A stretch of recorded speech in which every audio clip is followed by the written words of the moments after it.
எங்களுக்கு இருக்கிற வருத்தம், இந்தியாவே நம்மளை உத்து பார்த்துச்சு தமிழ்நாட்டை. இந்த தமிழ்நாடு இப்படி ஆயிடுச்சு. நாடாளுமன்றத்துக்கு போனா நம்மளை இப்படி பார்ப்பாங்க. ஒரு அறிவாளிகிட்ட தோத்தா பரவாயில்ல, அரசியல் ஆளுமுறை வாழ்த்து பார்த்தா பரவாயில்ல, ஒரு புத்திசாலிகிட்ட பார்த்தா பரவாயில்ல, ஒரு கொள்கையாளர்கிட்ட பார்த்தா பரவாயில்ல, உள்ளபடியே ஒரு மாற்றத்தை விரும்பினால் பரவாயில்ல. நான் எல்லா இடத்துலயும் சொல்லுவேன், எங்க தாத்தா தீண்டாமைக்காம ஏழ்மைக்காம இலங்கைக்கு ஓடினார். எங்க அப்பா ஆங்கிலம் படிச்சார். ராஜாவுக்கு பின்னால் புரட்சிகர மாற்றம் என்னுடைய மகள் மயூரி. இந்த மாற்றங்களுக்கு பின்னால் யார்? இந்த இயக்கம். பெரியார், அண்ணா, கலைஞர், அம்பேத்கர். இப்ப நீ ஒரு மாற்றங்கிறிய, என்ன கிழிக்க போற? மாற்றம் நீங்க என்ன கிழிக்க போறீங்கன்னு கேட்டேன். பேசி பேசி வளர்ந்த தமிழ்நாட்டு அரசியலில் பேசாத ஒரு ஆள் முதலமைச்சர். அப்படியே பேசினாலும் எங்க பேசணுமோ அங்க பேச மாட்டேங்கிறார். வெளியே வந்தா கை கால் இப்படி போகுது. சட்டசபைக்கு போனா என்ன ஒன்னும் புரியல. சேகர் பாபு, உனக்கெல்லாம் ஏதோ ஒரு சொல்றேன்னு தப்பா நினைக்கிறேன். உறுதி வச்சிருந்தாலும் சொல்றேன், எங்களுக்கு நம்பிக்கை இல்லை. நீ எல்லாம் ஏதோ பாவம் பண்ணிருக்கு. இந்த சட்டசபையில் உட்காந்துருக்கு பத்தியா, அப்படி ஆகிப்போச்சு. இப்போ ஒன்றும் கெட்டு போயில்ல. அருள்மொழி அழகா சொன்னாங்க, திராவிட முன்னேற்ற கழகம் இந்த தலைமுறைக்காக மட்டும் சிந்திக்கக்கூடிய இயக்கம் அல்ல. பிரஸ் பாக்க இப்ப ஓடுறீங்களே, சிஎம் சார் டெல்லிக்கு எந்த சிஎம் வந்தாலும் பேட்டி கொடுப்பாங்க சார், மரபு சார், ஆங்கிலத்தில் legacy sir, please sir. 48 degree வெயில், 48 செல்சியஸ் வெயில், இருக்கிற சட்டை அவுத்து போட்டு பனியனோட நீ போனாங்க டெல்லியில. அந்த வெயில்ல ஒரு ஆள் கருப்பு ஓட்ட போட்டு ஓடுறாரு, மைக்க நீட்டுறான், ஓடுறாரு. அவ்வளவு இக்கட்டான சூழல் தமிழ்நாடு இல்லத்தில். கலைஞர் பிரஸ் நிக்கிறாங்கன்னாரு. இல்லையா, கருணாநிதி பிரஸ் பார்க்கலன்னு சொல்லுவாயா, அது எனக்கு இழுக்கியா, கூப்பிடியா? பிரஸ் வந்தாங்க, பிரபாகரன் இறந்து விட்டாரா? நெடுமாறனும் வைக்கவும் இல்லை என்று சொல்கிறார்கள். அரசாங்கம் உறுதிப்படுத்தி இருக்கிறது. எது உண்மை? இறந்து விட்டாரா இல்லையா? செத்து போய் விட்டாரா இல்லையா? ஒரே வரி, போராளிக்கு சாவில்லை. போராளிக்கு சாவில்லை, கலைஞருக்கு சாவில்லை. அதனாலதான் இந்த நாள்ல நீங்கள் உரட்டணும்னு நினைக்கிறோம். நான் என்ன கேட்கிறேன், நான் எவ்வளவு அரசியல் பார்த்திருக்கேன், நீங்களும் பார்த்திருக்கீங்க. ஒரு பொய்யை இவங்களா கட்டமைச்சு அந்த பொய்க்கு ஒரு பதில் சொல்லுவாங்களா? ஒண்ணும் இல்ல. ஏன் நான் கோட்டு போடக்கூடாதா, சூட்டு போடக்கூடாதா? உன்னை யாரு போட வேணாம்னு சொன்னா? இதாவது இவராவே ஒண்ணு கற்பனை பண்ணிக்கிட்டு நான் கோட்டு போடக்கூடாதா, சூட்டு போடக்கூடாதா? யாரையா முதல்ல சொன்னா? என்னமோ ஒரு சூட்டு போட்டவங்க நாங்க பொறாமையா இருக்க மாதிரியும். அதாவது ஒரு குப்பனும் சுப்பனும் படிச்சு நான் சூட்டு போட்டா கூட மரியா ஒரு நியாயம் இருக்கு. ஏன்னா எங்க தாத்தா கோவணம் கட்டியிருந்தார், எங்க அப்பா இலங்கையில குளூருக்கு போட்டிருப்பார் கோல்ல. நான் கோட்டு போட்டா காந்தி ஏன் கோவணம் கட்டினாரு, அம்பேத்கர் ஏன் சூட்டு போட்டாருன்னு கேட்டாங்களா? கதை சும்மா சொல்லுவாங்க. அம்பேத்கர் சொன்னாராம், இவர் பனியா ஜாதி. யாரு? காந்தி பெரிய பணக்காரர். தனவந்தராக இருந்த காந்தி தன்னுடைய எளிமையை காப்பாற்றிக் கொள்வதற்காக கோவணத்தோடு போவதில் தவறில்லை. அது அவர் அரசியல் ஸ்டைலு. கோவணம் கட்டியிருந்த என் சமூகம் கோட்டை அணிவது என் ஸ்டைலு. அதனால நான் கோட்டு தான் கோவணம் தான் கட்டினார். ராஜா கோட்டு போட்டா நியாயம் இருக்கு. ஒரு தாழ்த்தப்பட்ட சமுதாயத்துல எங்கேயோ படிச்சு பெரியாரால், அண்ணாவால், அம்பேத்கரால், அண்ணாவால் வந்து நான் கோட்டு போட்டேங்கிறது. நீ நடிக்கிறதே கோட்டு போட்டு தான் நடிக்கிற, சினிமாவிலையும் கோட்டு போட்டு தான் நடிக்கிற. அப்புறம் இங்க வந்து கோட்டு போட்டு போடக்கூடாதா? யாருப்பா உன்னை போடக்கூடாது? நல்லா போட்டுக்கப்பா, நல்லா போட்டுக்க. அதுல வேற நான் கருப்பு போட்டிருக்கிறேன், ஏன் தெரியுமா? இது வரைக்கும் நீ பேசுறது கரெக்ட். இந்த கருப்புக்கு சொந்தக்காரங்க வந்தா காலியாட்டம் ஆடினாங்க. அருள்மொழி விளையாடுறியா?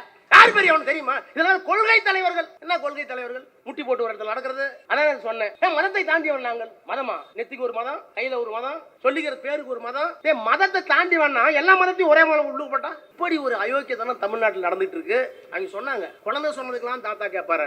குழந்தை சொல்லி தாத்தா கேட்டார். ஆனால் இனி வருகிற குழந்தைகளாவது அப்படி சொல்லாமல் மட்டுமல்ல, எந்த குழந்தை இப்படி சொன்னதோ அந்த குழந்தையை வருகின்ற குழந்தை திருத்தி தாத்தாவின் இறுதி நாளில் இன்னொரு ஆட்சி மாற்றத்தை ஏற்படுத்தி, அந்த தாத்தா உயிரோடு இருக்கும் போதே முத்துவேல் கருணாநிதி ஸ்டாலின் தலைவர் கலைஞருடைய பிறந்த நாளை நாம் கொண்டாடுகிறோம்.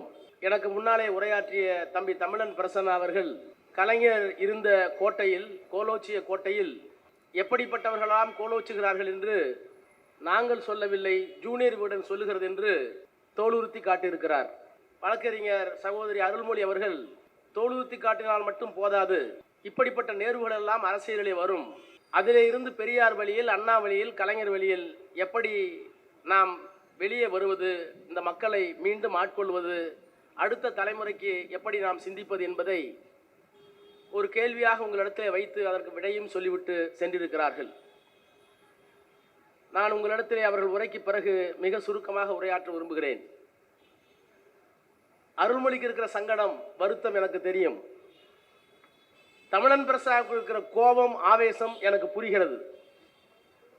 நீங்கள் எல்லாம் பரவாயில்லை, தமிழ்நாட்டில் இதையெல்லாம் சகித்து கொண்டு, இதையெல்லாம் எதிர்கொண்டு, அவர்களுக்கு வெவ்வேறு பெயர்கள் எல்லாம் வைத்துக்கொண்டு, அது வாயில் வருமோ நோயில் வருமோ எனக்கு தெரியாது, எல்லா பேரையும் வச்சுக்கிட்டு நீங்க இருந்துடுறீங்க.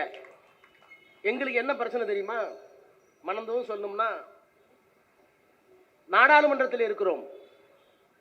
நாடாளுமன்றத்தில் எங்களை பார்த்தால் என்ன சொல்லுவார்கள் என்றால், இவர்களுக்கு மட்டும் எப்படி முடிகிறது? இந்த வீரம், இந்த செறிவு, இந்த ஆழமான பார்வை, மதவாதத்திற்கு சாதியவாதத்திற்கு ஆட்படாத அறிவுமிக்கவர்களாக திராவிட முன்னேற்ற கழகத்துடைய உறுப்பினர்கள் இருக்கிறார்களே என்பது மட்டுமல்ல. ஒரு நாள் நாடாளுமன்றத்தினுடைய உணவு விடுதியிலே உட்கார்ந்து சாப்பிட்டுக் கொண்டிருந்தோம். அகிலேஷ் யாதவ் வந்தார். வந்து எங்களுடைய கையை பிடித்துக் கொண்டு, எப்படி இதெல்லாம் உங்கள் தலைவரால் முடிகிறது, உங்கள் கட்சியால் முடிகிறது என்று கேட்டார். என்ன என்று கேட்டோம். மோடி அவர்கள் நீட் கொண்டு வந்ததற்கு பிறகு ஒரு ஆண்டுக்கு 5500 இடங்கள் இந்தியாவில் முழுக்க இருக்கிற கல்லூரிகளில், தனியார் கல்லூரி சேர்த்து சொல்றேன், அரசு கல்லூரி தனியார் கல்லூரி எத்தனை கல்லூரிகள் இந்தியா முழுக்க இருக்கிறதோ அந்த கல்லூரிகளில் 15% இடங்களை நீட் அடிப்படையில் ஒன்றிய அரசுடைய தொகுப்பாக நாங்கள் கொண்டு வந்து போடுவோம். தமிழ்நாட்டில் இருக்கிற எல்லா காலேஜிலும், ஸ்டான்லியா இருந்தாலும், எம்எம்சியா இருந்தாலும், தனியார் கல்லூரிகள் எதாக இருந்தாலும், ஜேபிஆர் இருந்தாலும், எல்லா எஸ்ஆர்எம்ஆ இருந்தாலும் 15% இடத்தை ஒன்றிய அரசாங்கம் நிரப்பும்.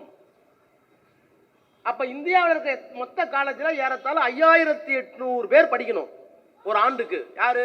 இங்க ராஜஸ்தான்காரர் படிப்பார், குஜராத்காரர் படிப்பார், அதே மாதிரி தமிழ்நாட்டுக்காரர் அங்க படிப்பார். தமிழ்நாட்டுக்காரர் குஜராத்துக்கு போவார், இல்லைன்னு சொல்லல. தேச ஒற்றுமைக்காக நாங்கள் வைக்கிறோம், ஒரே மாதிரி கல்வி வேண்டும் என்பதற்காக வைக்கிறோம்னு 15% இடஒதுக்கீட்டை அவர்கள் எடுத்துக்கொண்டார்கள். எடுத்துக்கிட்டோம், தப்பு இல்லை. ஆனால் எங்கே பிரச்சனை வருகிறது என்றால், அந்த 15% இடவிடத்தில் பிற்படுத்தப்பட்டவர்களுக்கு இடம் உண்டா, தாழ்த்தப்பட்டவர்களுக்கு இடம் உண்டா? 5575 சீட்டு, அதுக்கு ரிசர்வேஷன் இல்லை. யாருக்கும் தெரியல. எங்களுக்கு உத்தரப்பிரதேச நான் இருக்கிறேன், பீகாரில் தேஜஸ்வி இருக்கிறார், காஷ்மீரில் ஃபரூக் இருக்கிறார், ஆம் ஆத்மி டெல்லியில இருக்கிறது. ஆனால் எந்த முதலமைச்சருக்கும் எந்த அரசியல் கட்சி தலைவருக்கும் 15% இடஒதுக்கீடு இல்லையே. பிற்படுத்தப்பட்டவன் இந்த ஊர்ல முதலியார், கவுண்டர், நாயுடு, செட்டியார், வன்னியர், முக்குளத்தோர், அது மாதிரி அங்க இருக்க ஜாதி. இவர்களுக்கெல்லாம் இடமில்லையே என்று நாங்கள் தவித்த நேரத்தில், தெரியாத நேரத்தில், முத்துவேல் கருணாநிதி ஸ்டாலின் என்ற ஒற்றை மனிதன் உச்ச நீதிமன்றத்துடைய கதவுகளை தட்டி சமூக நீதியை நிலைநாட்டி அதிலேயும் எங்களுக்கு இடஒதுக்கீடு வேண்டும் என்று, தமிழ்நாட்டுக்கு அல்ல, தமிழ்நாட்டுக்கு மட்டும் இல்ல, ராஜஸ்தானில், குஜராத்தில், பீகாரில், உத்தரப்பிரதேசத்தில் இருக்கிற பிற்படுத்தப்பட்டவர்களுக்கு இடஒதுக்கீடு வாங்கி தந்த தலைவனும் இயக்கமும் திராவிட முன்னேற்ற கழகம். டீலிமிட்டேஷன். அமித்ஷாவினுடைய, மோடியினுடைய கோர புத்தி என்ன செஞ்சது? தென்னாடு முழுக்க பிஜேபி பரவ முடியல, திராவிடத்தில் கால் ஊன்ற முடியவில்லை. அங்கொன்றும் இங்கொன்றுமாக சில நேரங்கள் ஹைதராபாத் வரைக்கும் போறோம். ஆனால் வடபுலத்திலே மக்கள் தொகை கணக்கெடுப்பில் நம்மளாம் 80ல் 2 குழந்தைகள்னு சொன்னோம்.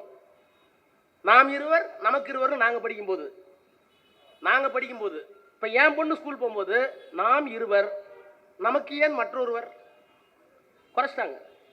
நம்மெல்லாம் கரெக்டாக குறைச்சி இப்போ எனக்கு ஒரு பொண்ணு தான். ஆனால் எங்கள் அப்பா அம்மாவுக்கு நான் 8வது பிள்ளை. 8வது பிள்ளையா பிறந்த ஒருத்தனுக்கு ஒரே ஒரு பொம்பளை பிள்ளை. ஆஸ்திக்கு ஆம்பளை, என் பொம்பளை ஆஸ்தி வச்சுக்கூடாதா? விட்டுட்டேன் அதோட. ஆனால் பீகாரில் இன்னும் 8 பிள்ளை, 10 பிள்ளை, 12 பிள்ளை. வடநாட்டில் இவர் என்ன பண்றாரு? மக்கள் தொகை அடிப்படையில் நாடாளுமன்ற தொகுதிகளை நாங்கள் மாற்றுவோம். தமிழ்நாட்டுக்கு 40 இருக்கு, அது 47 ஆகும். ஆனா உத்தரப்பிரதேசத்தில் 80 இருக்கு, 140க்கு போகும். இப்படி ஏறி போனால் எந்த சட்டத்தையும், அது நீட்டாக இருந்தாலும் எந்த சட்டத்தையும் தமிழ்நாடு, கேரளா, ஆந்திரா இல்லாமல் தானாகவே அவர் சட்டமேற்றக்கூடிய வலிமையை பெற்று விடுவார்கள் என்பதற்காக அதை கொண்டு வந்தார்கள். யாருக்கும் புரியல. அகிலேஷ் யாதவ் என்ன சொல்றாரு? எங்களுக்கு நல்லது தானங்க, 80 140, எங்களுக்கு என்ன பிரச்சனை? அதனால தமிழ்நாட்டுக்கு தான் பாதிப்பு, நாங்க ஏன் சத்தம் போடணும்? ஆனால் தலைவர் கடிதம் எழுதினார், நாங்கள் பேசினோம். ஐயா, உங்களுக்கு நான் 80 140 ஆகிறது என்று சந்தோஷப்படாதீங்க. அவருடைய நோக்கம் ஒவ்வொரு மாநிலமாக மாநில கட்சிகளை ஒழித்துக் கொண்டே வருவது, எண்ணிக்கையை கூட்டுவது. கூட்டணி சேருமா, அந்த கட்சி காலி. அதிமுக சேர்ந்தியா, அது காலி. ஆப்பு இருந்ததா, அது காலி. இப்படி ஒவ்வொரு மாநிலமாக பிராந்திய கட்சிகளை, மாநில கட்சிகளை ஒழித்துவிட்டு நாடாளுமன்ற தொகுதியுடைய எண்ணிக்கையை கூட்டி இதை இந்து ராஷ்டிரம், நாங்கள் தான் ஆளுவோம் என்று சொல்லுவதற்கான சூழ்ச்சி உள்ளே இருக்கிறது என்று சொன்னவுடன், சொன்னால் நம்ப மாட்டீர்கள், திமுக தவிர யாரும் நமக்கு பிரச்சனை இல்லை அப்படின்னு அந்த சட்டத்தை கொண்டு வந்தாங்க நாடாளுமன்றத்தில். டிவியில் பார்த்துருப்பீங்க. கெஞ்சினார், கையெடுத்து கும்பிட்டார். 1 மணி நேரம் டைம் கொடுங்க, நான் மாற்றி கொடுத்துட்றேன்.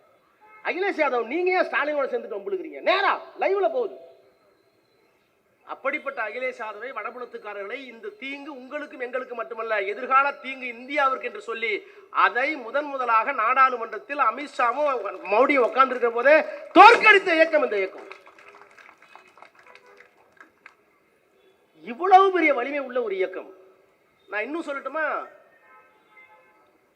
நான் தான் அடிக்கடி சொல்லுவேன், இந்தியாவினுடைய அரசியல் சட்டம் என்ன சொல்லுதுன்னா, சுருக்கமாக சொல்லணும்னா, we the people of India having solemnly resolved to constitute India into a sovereign, secular, socialistic republic, democratic republic.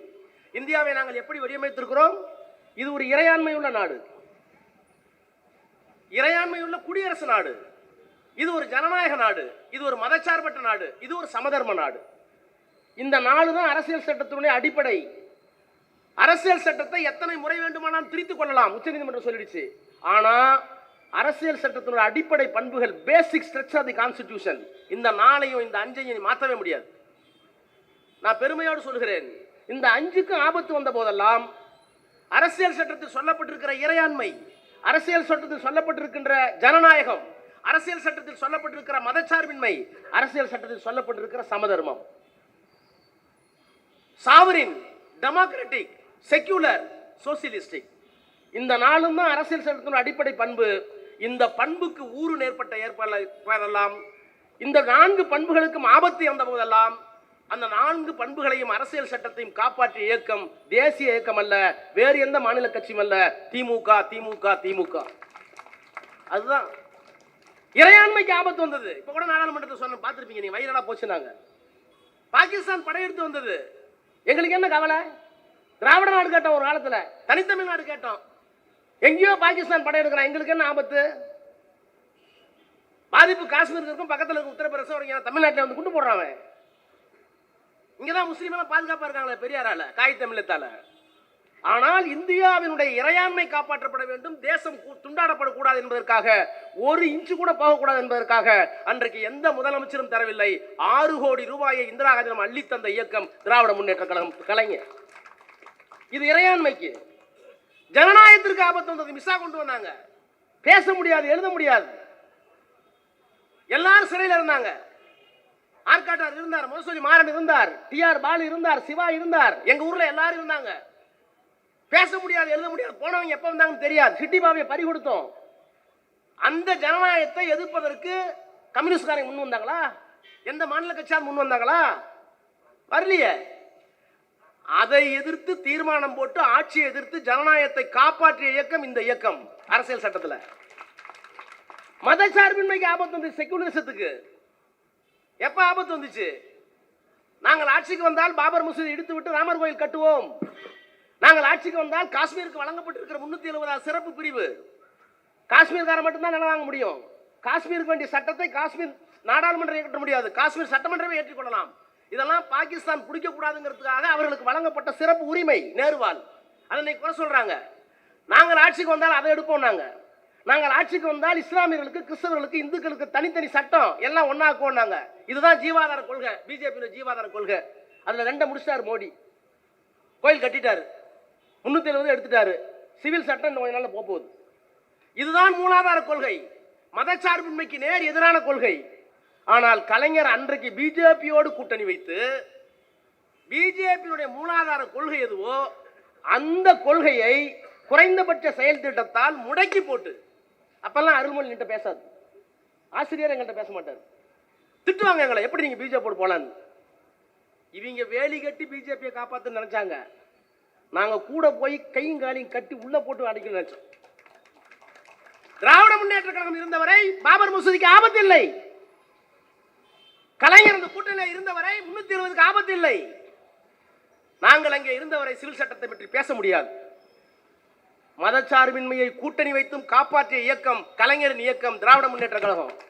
நாங்க வெளியே வந்து எல்லாம் புட்டுக்குச்சிப்போம்.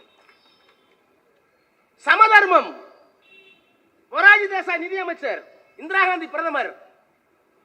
அப்பதான் நமக்கு 184 சீட்டு அதிகமா, 25 சீட்டு நம்மள்ட்ட எம்பி, மீதி காங்கிரஸுக்கு கூட்டணியில் இருக்கும். மொரார்ஜி தேசாய் நிதி அமைச்சர், இந்திரா காந்தி பிரதமர். இந்திரா காந்தி என்ன கொண்டு வந்தாங்க? அப்பெல்லாம் பேங்க் போக முடியுமா? என் பொண்ணு இப்ப நெட் பேங்க்ல இருக்கு.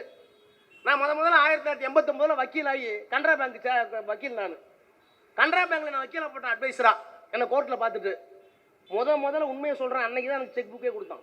சார் உங்களுக்கு ஃபீஸ்லாம் மேல் செக்ல தான் சார் வரும்னா. அந்த செக் புக் போய் எங்கள் அம்மாட்ட கொடுத்தேன். கண்ணில் ஒத்திக்கிட்டு அந்த அம்மா கொண்டு போய் கடல் பக்கத்தில் வச்சு, ஏமா அது கனரா பேங்க் கொடுத்தாமா, கடவுள் என்ன பண்ணுவார் அங்கே போய்க்கிறேன். செக் புக்கே அப்போ தான் சார் நான் பார்த்தேன். செக் புக்கை பார்க்கறது 89. இப்போ என் பொண்ணு லண்டனில் ட்ரெயின் ஏறி இறங்குதுங்க, எனக்கு செல்ல வருது பேங்கிங். ஆனா இந்த பேங்க் என்ன தெரியுமா செஞ்சாங்க, கிட்டக்க போக முடியாது. யாரு நீங்களாம் ஒருத்தன் கிட்டக்க போக முடியாது. பஸ் முதலாளி போலாம், மில் முதலாளி போலாம், விவசாயத்துக்கு லோன் கொடுக்க மாட்டான். விவசாயத்துக்கு லோன் கொடுக்க மாட்டான். பெரிய பெரிய பணக்காரனுக்கு தான் கனரா பேங்க், லட்சுமி விலாஸ் எல்லா பேங்கும். இந்த வங்கிகள் ஏழைகளை போய் சேர வேண்டும் என்று இந்திரா காந்தி கொண்டு வந்தார். நேஷனலைசேஷன் ஆஃப் பேங்க், வங்கிகளை தேசியமயமாக்குகிறேன். கோப்பு நிதியமைச்சருக்கு போகுது, நிதியமைச்சரே டிசன் நோட் எழுதுறார், இது தேவையில்லை, இது வங்கிகளை பாதிக்கும். காங்கிரஸே ரெண்டா உடையிற மாதிரி ஆகி போச்சு. ஒரே ஒரு கடிதம் இந்திரா காந்திக்கு, நீங்கள் கொண்டு வருகிற இந்த சட்டம் ஏழை எளியவர்களுக்கு, தாழ்த்தப்பட்ட பிற்படுத்தப்பட்டவர்களுக்கு, விவசாயிகளுக்கு வங்கிகளை கொண்டு போய் சேர்க்கும். வங்கிகளால் தாழ்த்தப்பட்ட பிற்படுத்தப்பட்டவர்கள் ஏழை எளிய மக்கள் பயன்பெறுவார்கள். எனவே எங்களுடைய நாடாளுமன்ற உறுப்பினர்கள் 25 பேர் உங்களுக்கு வாக்களிப்பார்கள். அந்த சட்டத்தை கொண்டு வாருங்கள் சொன்னது கலைஞர், நிறைவேற்றின கலைஞர். சமதர்மம். இப்ப சொல்றேன், we the people of India having solemnly resolved to constitute India into a sovereign, secular, socialistic and democratic country. இந்த நாளையும் காப்பாற்றின இயக்கம் காங்கிரஸ் கூட அல்ல, அன்றைக்கு இருந்த ஜனதா கூட அல்ல, அன்றைக்கு இருந்த எந்த மாநில கட்சியும் அல்ல. அந்த இயக்கம் திராவிட முன்னேற்ற கழகம் செய்து காட்டிய தலைவன், மகத்தான தலைவன். இன்றைக்கு பிறந்த நாளை கொண்டாடுகிறோமோ அந்த கலைஞர் என்ற மகத்தான மனிதன். இவ்வளவு பெரிய இயக்கம். இந்த இயக்கத்தை இன்றைக்கு இந்தியா முழுக்க கொண்டு போய் சேர்த்தார் முத்துவேல் கருணாநிதி ஸ்டாலின். இவருடைய திட்டத்தெல்லாம் பார்த்து ஆச்சரியப்பட்டாங்க. அருள்மொழிக்கு ஒரு வருத்தம், பிரசன்னாவுக்கு ஒரு வருத்தம், கோபம். எங்களுக்கு இருக்கிற வருத்தம், இந்தியாவே நம்மளை உத்து பார்த்துச்சு தமிழ்நாட்டை. இந்த தமிழ்நாடு இப்படி ஆயிடுச்சு. நாடாளுமன்றத்துக்கு போனா நம்மளை இப்படி பார்ப்பாங்க. ஒரு அறிவாளிகிட்ட தோத்தா பரவாயில்ல, அரசியல் ஆளுமல்லை வாழ்த்து பார்த்தா பரவாயில்ல, ஒரு புத்திசாலிகிட்ட பார்த்தா பரவாயில்ல, ஒரு கொள்கையாளர்கிட்ட பார்த்தா பரவாயில்ல, உள்ளபடியா ஒரு மாற்றத்தை விரும்பினால் பரவாயில்ல. நான் எல்லா இடத்துலையும் சொல்லுவேன், எங்க தாத்தா தீண்டாமைக்காம ஏழ்மைக்காம இலங்கைக்கு ஓடினார். எங்க அப்பா ஆங்கிலம் படித்தார், அங்கிருந்து பொருளிட்டு வந்தார், சொத்து வாங்கினார். நான் 8வது பிள்ளை. எங்க வீட்டுல எல்லாம் ஐஏஎஸ், ஐபிஎஸ், ஐபிஎல் எல்லாம் வந்துட்டாங்க, முனிசிபல் கமிஷனர், டாக்டர், இன்ஜினியர் எல்லாம். 8வது பையனே திராவிட முன்னேற்றத்தால், கலைஞரால், பெரியாரால், அண்ணாவால், அம்பேத்கரால் ஒன்றிய அமைச்சர் ஆயிட்டேன். என் பொண்ணு லண்டன்ல படிக்குது. அந்த பொண்ணு ஜாதின்னு என்னன்னு தெரியாது. நீ போய் சொல்லி பாரு அந்த மாட்டேன், நீ எஸ்சின்னு புஷ்னு உதவும். தாத்தா ஓடினார், அப்பா கொஞ்சம் மாற்றம். அப்பா வந்தார், பெரிய முன்னேற்றம். ராஜாவுக்கு பின்னால் புரட்சிகர மாற்றம், என்னுடைய மகள் மயூரி. இந்த மாற்றங்களுக்கு பின்னால் யார்? இந்த இயக்கம், பெரியார், அண்ணா, கலைஞர், அம்பேத்கர். இப்ப நீ ஒரு மாற்றங்கிறிய, என்ன கிழிக்க போற? மாற்றம் நீங்க என்ன கிழிக்க போறீங்கன்னு கேட்டேன். பேசி பேசி வளர்ந்த தமிழ்நாட்டு அரசியலில் பேசாத ஒரு ஆள் முதலமைச்சர். அப்படியே பேசினாலும் எங்க பேசணுமோ அங்க பேச மாட்டேங்கிறார். வெளியே வந்தா கைகால் இப்படி போகுது. சட்டசபைக்கு போனா என்ன ஒன்றும் புரியல. சார் பாபு, உனக்கெல்லாம் ஏதோ ஒரு சொல்றேன்னு தப்பா நினைக்கிறேன், உறுதி வச்சுருந்தாலும் சொல்றேன், எங்களுக்கு நம்பிக்கை இல்லை, நீ எல்லாம் ஏதோ பாவம் பண்ணிருக்கு. இந்த சட்டசபையில் போய் வந்திருக்கு பத்தியா, அப்படி ஆகிப்போச்சு. இப்போ ஒன்றும் கெட்டு போயில்ல. அருள்மொழி அழகா சொன்னாங்க, திராவிட முன்னேற்ற கழகம் இந்த தலைமுறைக்காக மட்டும் சிந்திக்கக்கூடிய இயக்கம் அல்ல. இன்னும் சொல்ல போனா அவரை மாதிரி போராளி யாருங்க இருக்கா? அவரை மாதிரி போராளி யாரு இருக்கா? எத்தனை முறை ஒண்ணு இல்ல, IPKF இந்திய அமைதிப்பட போனிச்சு இலங்கைக்கு. நம்முடைய தமிழர்களை கொன்றார்கள். முதலமைச்சராக இருக்கிறார் கலைஞர். ஒன்றிய அரசாங்கம் சொல்லுது, கவர்னர் எல்லாம் எல்லா முதலமைச்சரும் போய் ரிசீவ் பண்ணுங்க அந்த மாநிலத்தில். போக முடியாது, ஆட்சி கலப்பாங்க. கலடா, என் தமிழர் செத்துட்டான், அதை போய் இந்திய ராணுவம் கொள்ளுது, அதற்காக என்னோட ஆட்சி போகும் என்றால் போகட்டும். சொல்ல முடியுமா? சொல்ல முடியாது. தமிழ்ச்செல்வன் விடுதலை புலி அவர் ஒண்ணும் பண்ணல. செக்ரட்டரியேட்ல ஒரு பேப்பர் எடுத்துட்டாராம், அது அரசாங்க பேப்பராம். அந்த அரசாங்க பேப்பர்ல டைப் பண்ணிட்டாராம், எழுதிட்டாராம். அந்த 2 பேப்பரை அரசாங்க செலவில் டைப் பண்ணி விட்டார் முதலமைச்சர். புலிகளுக்காக அப்படி எழுதலாம், ஆட்சியை கலைக்க வேண்டும். ஜெயலலிதா, ஏமா நான் நிறைய எழுதினப்பெல்லாம் நீ கம்முன்னு இருந்த, ஒரே ஒரு பேப்பர் இருந்து கலைக்கணுங்கிறிய, உனக்கு அவ்வளவு விருப்பமா இருந்தா கலைச்சிக்கிற. ஒரு தமிழ் செல்வனுக்காக இல்ல, தமிழ் செல்வனுக்கு பின்னால் இருக்கிற மிகப்பெரிய தமிழ் சமுதாயம் என் உடலே ஓடுகின்ற தமிழ் ரத்தத்திற்காக சொல்லுகிறேன். என் ஆட்சியை கலைத்துக்கொள், கவலை இல்லை சொன்னவர் அவர். அவர் எவ்வளவு பெரிய போராளி, வாழ்க்கை வார்த்தை எல்லாமே. டெல்லியில இருக்கிறார், தமிழ்நாடு இல்லத்துல பிரபாகரன் இறந்து விட்டார் என்று காட்டுறாங்க டிவியில, முகத்தை காமிக்கிறாங்க. பத்திரிகையாளர் பார்க்கணும்னு வர்றாங்க. நாங்களாம் சொல்றோம் தவிர்க்கலாங்க, நான் கன்ஃபார்ம் ஆகல, அது இவர் படம் தானு தெரியல, நம்ம வருத்தமா இருக்கணும் அப்படின்னோம். பிரஸ்ஸை பார்க்க இப்ப ஓடுறீங்களே, சிஎம் சார் டெல்லிக்கு யார் வந்தாலும் கொடுப்பாங்க சார், சிஎம் டெல்லிக்கு எந்த சிஎம் வந்தாலும் பேட்டி கொடுப்பாங்க சார், மரபு சார், ஆங்கிலத்தில் legacy sir, please sir. 48 degree வெயில், 48 செல்சியஸ் வெயில், இருக்கிற சட்டை அவுத்து போட்டு பனியனோட நீ போனாங்க டெல்லியில. அந்த வெயில் ஒரு ஆள் கருப்பு ஓட்டை போட்டு ஓடுறாரு, மைக்க நீட்டுறான் ஓடுறாரு. அவ்வளவு இக்கட்டான சூழல் தமிழ்நாடு இல்லத்தில். கலைஞர் பிரஸ் நிக்கிறாங்கன்னாரு, இல்லையா கருணாநிதி பிரஸ் பார்க்கலன்னு சொல்லுவாயா, அது எனக்கு இழுக்கியா, கூப்பிடியா. பிரஸ் வந்தாங்க, பிரபாகரன் இறந்து விட்டாரா, நெடுமாறனும் வைக்கவும் இல்லை என்று சொல்கிறார்கள், அரசாங்கம் உறுதிப்படுத்தி இருக்கிறது, எது உண்மை, இறந்து விட்டாரா இல்லையா, செத்து போய் விட்டாரா இல்லையா, ஒரே வரி, போராளிக்கு சாவில்லை. போராளிக்கு சாவில்லை, கலைஞருக்கு சாவில்லை. அதனாலதான் இந்த நாள்ல நீங்க உரட்டணும்னு நினைக்கிறோம். நான் என்ன கேட்கிறேன், நான் எவ்வளவு அரசியல் பார்த்திருக்கேன், நீங்களும் பார்த்திருக்கீங்க. ஒரு பொய்யை இவங்களா கட்டமைச்சு அந்த பொய்க்கு ஒரு பதில் சொல்லுவாங்களா? ஒண்ணும் இல்ல, ஏன் நான் கோட்டு போடக்கூடாதா, சூட்டு போடக்கூடாதா, உன்னை யாரு போட வேணாம்னு சொன்னா? இதாவது இவராவே ஒண்ணு கற்பனை பண்ணிக்கிட்டு நான் கோட்டு போடக்கூடாதா, சூட்டு போடக்கூடாதா, யாரையா முதல்ல சொன்னா? என்னமோ ஒரு சூட்டு போட்டவங்க நாங்க பொறாமையா இருக்க மாதிரியும். அதாவது ஒரு குப்பனும் சுப்பனும் படிச்சு நான் சூட்டு போட்டா கூட மாதிரியா ஒரு நியாயம் இருக்கு. ஏன்னா எங்க தாத்தா கோவணம் கட்டியிருந்தார், எங்க அப்பா இலங்கையில குளூருக்கு போட்டிருப்பார் கோவில்ல. நான் கோட்டு போட்டா அதான் காந்திகிட்டையும், காந்தி ஏன் கோவணம் கட்டினாரு, அம்பேத்கர் ஏன் சூட்டு போட்டாருன்னு கேட்டாங்களாம். கதை சும்மா சொல்லுவாங்க. அம்பேத்கர் சொன்னாராம், இவர் பனியா ஜாதி, யாரு காந்தி பெரிய பணக்காரர், தனவந்தராக இருந்த காந்தி தன்னுடைய எளிமையை காப்பாற்றிக் கொள்வதற்காக கோவணத்தோடு போவதில் தவறில்லை, அது அவர் அரசியல் ஸ்டைலு. கோவணம் கட்டியிருந்த என் சமூகம் கோட்டை அணிவது என் ஸ்டைலு, அதனால நான் கோட்டு தான் கோவணம் தான் கட்டினார். ராஜா கோட்டு போட்டா நியாயம் இருக்கு. ஒரு தாழ்த்தப்பட்ட சமுதாயத்தில் எங்கேயோ படிச்சு பெரியாரால், அண்ணாவால், அம்பேத்கரால், அண்ணாவால் வந்து நான் கோட்டு போட்டேங்கிறது. நீ நடிக்கிறதே கோட்டு போட்டு தான் நடிக்கிற, சினிமாவிலையும் கோட்டு போட்டு தான் நடிக்கிற, அப்புறம் தான் இங்கே வந்து கோட்டு போட்டு நான் போடக்கூடாதா? யாருப்பா உன்னை போடக்கூடாது, நல்லா போட்டுக்கப்பா, நல்லா போட்டுக்க. அதில் வேற நான் கருப்பு போட்டிருக்கிறேன், ஏன் தெரியுமா? பார், இது வரைக்கும் நீ பேசுறது கரெக்ட். இந்த கருப்புக்கு சொந்தக்காரங்க வந்தா காலியாட்டம் ஆடினாங்க, அருள் விளையாடுறியா, யார் பெரிய அவனு தெரியுமா? இதெல்லாம் கொள்கை தலைவர்கள். என்ன கொள்கை தலைவர்கள்? முட்டி போட்டு ஒரு இடத்துல நடக்கிறது. அதான் சொன்னேன், மதத்தை தாண்டியவன் நாங்கள். மதமா? நெத்திக்கு ஒரு மதம், கையில் ஒரு மதம், சொல்லிக்கிற பேருக்கு ஒரு மதம். மதத்தை தாண்டி வேணா எல்லா மதத்தையும் ஒரே மதம் உள்ளுக்கு போட்டா இப்படி ஒரு அயோக்கியத்தனம் தமிழ்நாட்டில் நடந்துட்டு இருக்கு. அவங்க சொன்னாங்க, குழந்தை சொன்னதுக்கெல்லாம் தாத்தா கேட்பாரான்னு. குழந்தை சொல்லி தாத்தா கேட்டார். ஆனால் இனி வருகிற குழந்தைகளாவது அப்படி சொல்லாமல் மட்டுமல்ல, எந்த குழந்தை இப்படி சொன்னதோ அந்த குழந்தையை வருகின்ற குழந்தை திருத்தி தாத்தாவின் இறுதி நாளில் இன்னொரு ஆட்சி மாற்றத்தை ஏற்படுத்தி அந்த தாத்தா உயிரோடு இருக்கும் போதே முத்துவேல் கருணாநிதி ஸ்டாலின் முதலமைச்சராக பொறுப்பேற்கின்ற நாளை எல்லா தலைமுறையும் சேர்த்து செய்ய வேண்டும். அதற்காக உழைப்போம், கலைஞர் புகழ் பாடுவோம். நன்றி, வணக்கம்.